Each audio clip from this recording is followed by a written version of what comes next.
หามออกมาแต่ตลาดรถผิดวะหามต่อแล้วมักหามเลยยังไม่เห็นหม่องบ่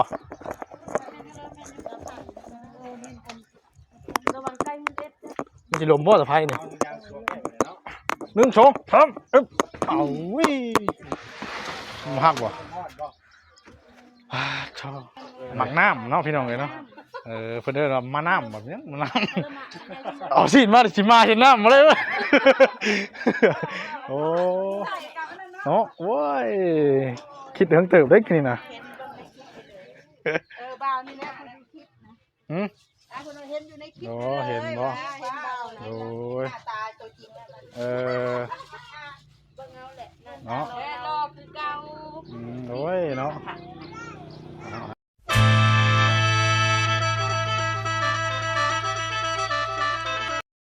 โดยพี่น้องเนาะเอาปลาเครื่องยังพี่น้องเลยเนาะจักน้ำจักน้ำสุ่มน้ำหวานข้าวต้มขนมเป็นเสื้อผ้ามอนแพรเครื่องอยู่เครื่องกินพักงาเป็นชิ้นเป็นเนื้อเป็นข้าวปุ้นพี่น้องเนาะเอาก็ถือว่ากราบทักทายสบายดีและสวัสดีเด้อพ่อแม่พี่น้อง FC เบิร์ดสู่กูสู่คนพี่น้องเนาะเอาหลังจากกลับมาแต่หาน้องสายพลพอดีว่าทั้งบาเซนเพิ่นว่าพากันกลับมาซื้อเครื่องเนาะพี่น้องเนาะเตรียมขึ้นเทือนทั้งสาวดำเพิ่นเนาะมื้ออื่นสบายดีเด้อเนาะบ่ธรรมดาพี่น้องเอ้ยห่างคาน้อยว่านี่ตอนคนเมื่อกี้ว่าทั้งบาเซนเพิ่นสิชื่อเมื่อเฮือนพุ่นดอกว่าเพิ่นบุกการค้าอยู่เนาะแมนคือห่านท่านแล้วเดี๋ยวล็อกลงเครื่องไว้เดี๋ยวเนาะชื่อทางบัดคลองมาเดี๋ยวเนาะการเกียนไว้การเกียนใบมืออื่นเนาะสิ้นเป็นกระดูกโมพุ่นแม่ปูปลาน้ำเนาะถือว่าหลังจากที่ว่าเฮาเฮ็ดเทือนชามาแล้วก็ถือว่าฮอดมื้อแล้วจะได้ขึ้นอยู่มื้ออื่นเนาะมื้อจบมื้องามยามดีเนาะไปตู้เนาะพอดีอันว่าแฮมคำหนึ่งพอดีเลยข่าวดีก็เพิ่มฮะข่าวดีเพิ่มแล้วเขาจะดีใจนะข่าวดีเพิ่มคือยังไปตู้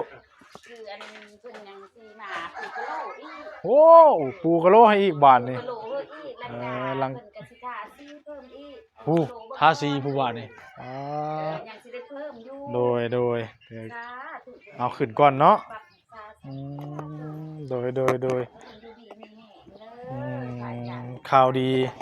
ดีแม่น2เด้งเลยเนาะทั้งปูกะโลทั้งทาสีบาทนี่ถามเบิ่งเพิ่นว่าคันท่าว่าอันนั้นข้อเงินตก20,000แล้วเพิ่นโดยมาเติบได้เอาดีใจนำได้องค์ทำทั้งแม่ตู้แล้วก็น้องลำครอบครัวเนาะแม่ตู้เพิ่นก็จะได้นอนอยู่เฮือนใหม่แล้วว่านี่นอนอยู่ตู้นี่มันเซไปทั้งหน้าได้นี่เนาะเอามีแต่ว่าดีใจนำพี่น้องเนาะสิดอกสิย่อตัวเองก็แม่นเนาะอันนี้โดยเพราะว่าหาต้องจะน้อยจนเท่าได้ก็น้อยก็บ่เคยเห็นนะบ่เคยเห็นบ่เคยบ่คิดว่าสิมีเป็นมื้อวันของตัวเองเนาะได้ขึ้นเรือนขึ้นศาลขน้อยก็ดีใจดีใจหลาย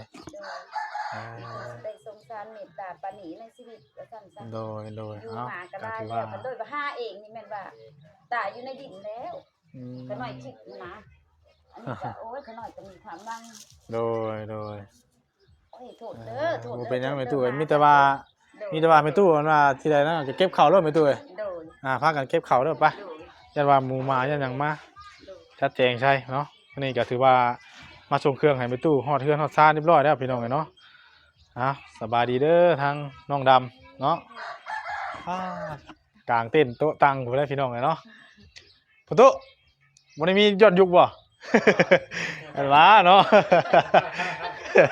ว่าหยอกพ่อตู้เพิ่นเด้อพี่น้องเนาะถือว่าครบแล้วเครื่องเนาะมีแต่ให้ทางน้องดำเพิ่นเก็บคนเขาไว้น้องเลยว่าจังไงหมู่มาไกลๆเนาะแม่ว่าสิปู่เลยสิป้าอยู่ในนี่มันมื้ออื่นจังเอาเฮาเพิ่นว่าน้ำแบบน้ำแบบอันนั้นแบบยังแบบน้ำบ่เม็ดก็พุ่นนะยันสิได้มาพุ่นก่อนเพราะว่ายังบ่ทันได้เข้ายังบ่ทันได้ยังบ่ทันได้ขึ้นเนาะ มีแต่ว่าจัดเครื่องพวกนี้แหละเก็บไปไว้น้องหลานไป เนาะ เก็บแล้วพี่น้องเนาะเบิ่งเข้าเบิ่งข้างในก่อน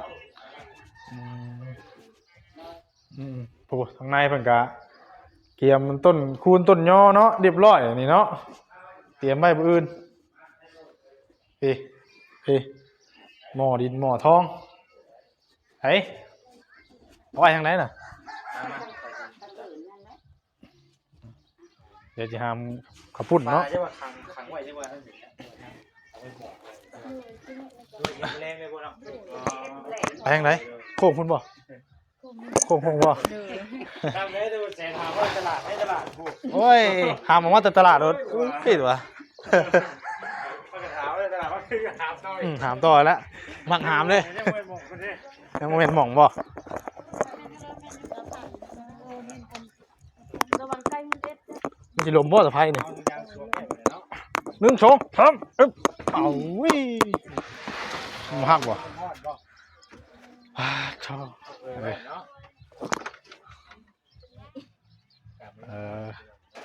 ไว้มีอย่างเดียวนี่บ่สิเอามาพี่น่ะมีอย่างแน่อย่างเดียวนี่เนาะ จำลาบเลยบ่จำลาบในการเลยบ่มือ นี่นะคนนี้บ่คนบ่คนซอยสาดเด้ ถ้าจะไว้ลุงนี่นะ ไว้นี่เนาะ ไว้ในนี้นะ มีแต่พวก แค่แล้วก็ปู ข้าวต้มขนมน้ำในนะบ่ ให้เขาปูเลยบ่เนาะ โดยน้ำไหนก็ขน้อยสิไว้มีหักษาเอาแหละ หักสาวเนาะ โดย โอ้หักสาว ยังได้ขึ้นเด้ ปูนี่เลยบ่เริ่มปูบ้างด้วยถ้าว่าปูหรือว่าชวนเครื่องแล้วป่ะ มันเคยกัน อัน แน่แล้ว น้ โอเคโอเค ำ ปูนอกบ่รู้อัน ปูใน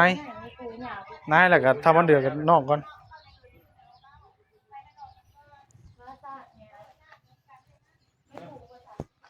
เข้าจังปูเอาแม่นบ่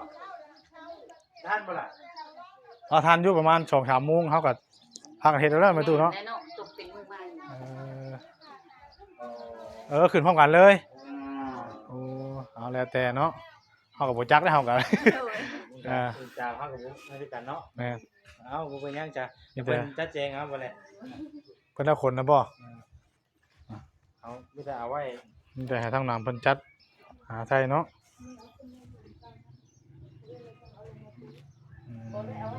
นี่เป็นสีฟ้าใบไม้นี่ เนาะ เอาขึ้นไว้ขึ้นมัดบ่ น้ำนี่เฮาเอาไว้นี่ได้อยู่ไม่ตู้เอ้ยแต่ว่าพวกนี้น่ะเฮาต้องเอาเข้าไว้พุ่นนี่แล้วพวก ฮักเด้อเนาะ มันบ่ฮักบ่ล่ะ สิบ่ฮักเลยว่าเนาะพอสิฮักชาว่าพวกว่าสิมันยามเบิด24ชั่วโมงแล้วประตู มายางอะไรอยู่บนมันเบาเยอะ มันเบาพุ่น น้ำได้เอาไป แม่นน้ำได้อยู่น้ำไปเดี๋ยวเอาสาดพวกไว้ได้อยู่อืม พักหญ้าเฮานี่เด้อจ้ะ มีแต่ให้ครัวพุ่นแล้วเนาะ แน่แน่แน่ มาสิถ่ายอยู่เขาถ่ายยัง ไปเบิ่งนั่นก็เด้อเฮ้ยหิวไปน้องเพิ่นก่อน เอาผลไม้ก็ได้ นี่เนาะจอยเพิ่นพี่น้องเนาะกล้วยบางอย่างพี่ทั้งอันน่ะแม่ครัวเพิ่นจัดแจงให้ล้างถ้วยล้างบ่วงเลยเตรียมไว้มื้ออื่นอ๋อข้าวต้มก็เป็นเข่งเด้อนี่เนาะสบายดีเด้อทั้งแม่ครัวตอนนี้กำลังกะเกียมเฮ็ดผักเนาะเอาพี่น้องเลย ยังมีน้ำกระพุ้นเด้อมาซอยเด้อ นั่งกับปุ้นบ่ สุดจังห้าเป็นสิ พี่น้องเลยโอ้คนกะเกียมไว้หลายสิ่งหลายอย่างอยู่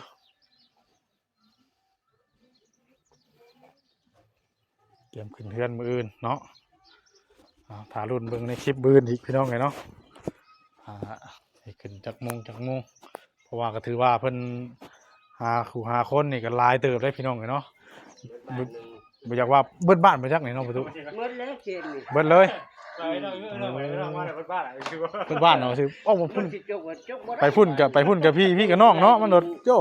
คือจังว่าบ่แม่นคือป้าอะไรเนาะ เออ บ่ได้ แต่ว่านี่เนาะ เออ เบิ่งผู้ใดก็มีแต่เอื้อยแต่น้อง อืม ป้าบ่ได้บาด สิไปจกกับบ่ได้เด้เนาะ เออ คุณกับพี่กับน้องรถมีแต่ลูกแต่หลานตัวเองเบิดโยเบิดบ้านเท่านั้นแหล้ว คือจะเก่าเลยเอาเฮ็ดหน่อยหนึงเฮาบ่ตัวก็ยังต้องเว้าล่ะ อืม เอาป๋า ต้องยุบเป็นต้มนะ อ่า ต้องคูณให้นี่เอาเดียวกับพ่อผมมาให้ประจานเลย จับเอา เต็มที่แล้วเจ้า จับเอา คูณนี่ด้วยแล้วเอาคูณดีแห้ง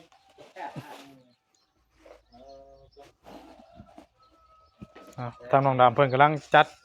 เก็บเครื่องพี่น้องเนาะไปจัดแจงไว้ตามสบายเด้อน้องดำเนาะตามสบายเผื่อเพิ่นกะเกียมพี่น้องเนาะมื้ออื่นย่านบ่ท่วงบ่ทันเนาะแต่ว่าพักยากเป็นหยังเพิ่นก็โอ้น้ำสวนเพิ่นหลายพี่น้องเลยโอ้เต้นนี่3ดังพี่น้องเนาะก็ถือว่าทางน้องดำเพิ่นก็สิเป็นฟังเป็นฟ้าสักทีพี่น้องเอ้ยได้ขึ้นเรือนขึ้นซ่านบัดมีเรือนมีซ่านเป็นของตัวเองแล้วเนาะรุ่นเบิ่งในมื้ออื่นเด้อพี่น้องเอ้ยเนาะ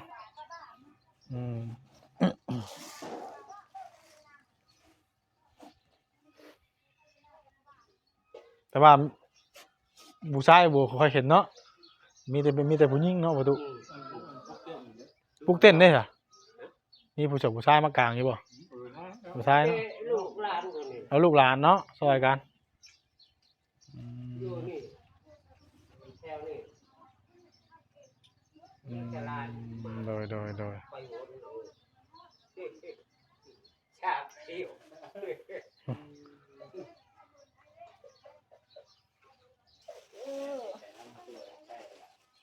ได้บ่ไปเนาะนี่คนนึงได้อยู่ปะ หลาย มีจังหูนี่ อึ๊บไปเลยแหละตูนผีเชื่อเลย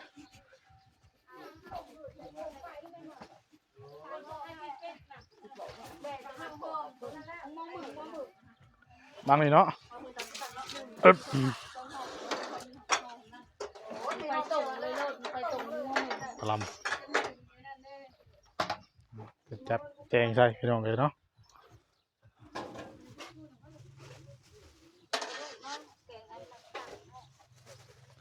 มีกระดูกมีเนื้อแงกเนาะมาพนาเขาได้จังมาน้ำบ่มาน้ำหมักน้ำเนาะพี่น้องเลยเนาะเพิ่นเด้อมาน้ำแบบนี้มาน้ำเอาสิมาเห็นน้ำมาเลยเว้ยโอ้เนาะโว้ยคิดถึงเติบได้กี่นะ บ่าวนี่แหละคุณคิดนะคุณเห็นอยู่ในคลิป โอ้เห็นบ่ เห็นบ่าว โอ้ย หน้าตาตัวจริงแล้ว เนาะ แม่รอคือเก่า โอ้ยเนาะพี่น้องเลยเนาะ เบิ่งมาพาไปจ้างมันนอนมาได้นี่มันเป็นไงเติบได้ตื่นเช้ามาคนร้ายมูนได้เห็นอะไรก็ดูมูนค่ะตามไว้ งงดิเฮ้ยนี่พี่น้องเลยเนาะนี่แหละมะน้ำนะพี่น้องเลยเนาะนี่ดิมาพักบ่เนี่ยมาพักตัวนี้เนาะ เป็นผู้ชายแท้เป็นมักต้น หมักต้นทักเลยหมักต้นหมักพักเนาะไทยเขาเรียกแฟง ผักแฟงเนาะโดยคือทั้งบ้าเพิ่นก็เคยเห็นอยู่พี่น้องเคยเห็นงานใกล้กันอยู่ตอนคงเอาให้เพิ่นจัดหาใส่พี่น้องเนาะก็คือสิประมาณนี้เด้อพี่น้องเนาะพบพ้อกันในมื้ออื่นพี่น้องเนาะเพิ่นก็แต่เช้าว่าซั่นเนาะพบพ้อกันใหม่แต่ว่าเครื่องถึงซ่านเพิ่นก็ถือว่ากะเกียมเนาะเข้ามาอีกรอบนึงพี่น้องเอ้ยเข้ามาเบิ่งหมอเงินหมอทองก่อนนี่เด้โอ้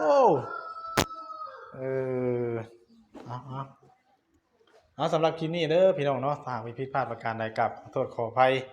FC พี่น้องเบิดสุขุสุคนเนาะมื้ออื่นก็คือได้มาขึ้นเรื่องของทางสาวดำเพิ่นก่อนพี่น้องเนาะยินดีนำเพิ่นมีข่าวดีมาเพิ่มอีกว่าซั่นเนาะสิบูกะโลหรือทาสีเนาะทางพระอาจารย์เพิ่นก็มาเยี่ยมมายามมื้อนี้พี่น้องเนาะก็ถือว่าแจ้งข่าวดีทั้งน้องลำเลยพี่น้องเนาะว่าสิบูกะโลให้ก็ทาสีให้พี่น้องเนาะขอบคุณ ทางพระอาจารย์เพิ่นหลายๆเด้อเนาะที่ว่าซอยทั้งน้องลำเข้ามาพี่น้องเนาะเอาแล้วที่นี่ก็ลาพี่ลาน้องไปสักก่อนแล้วเนาะพอๆกันในมื้ออื่นเด้อพี่น้องเอ้ยตลาดมันยังคนไวๆอยู่เนาะ โทษแม่นเอาสบายดีเด้อประตูเด้อมื้ออื่นพอกันใหม่เนาะโดยพี่น้องเลยเนาะลาพี่ลาน้องไปสักก่อนแล้วพี่น้องเลยพบกันใหม่ก็ถือว่าส่งขึ้นส่งคลองไงครับทั้งน้องดำเพิ่นเรียบร้อยพี่น้องเนาะมีแต่ว่าเพิ่นกล้าเกียมอะไรก็จ้าแจงเอาบานนี่ไปพี่น้องเนาะสบายดีเด้อพี่น้องสบายดี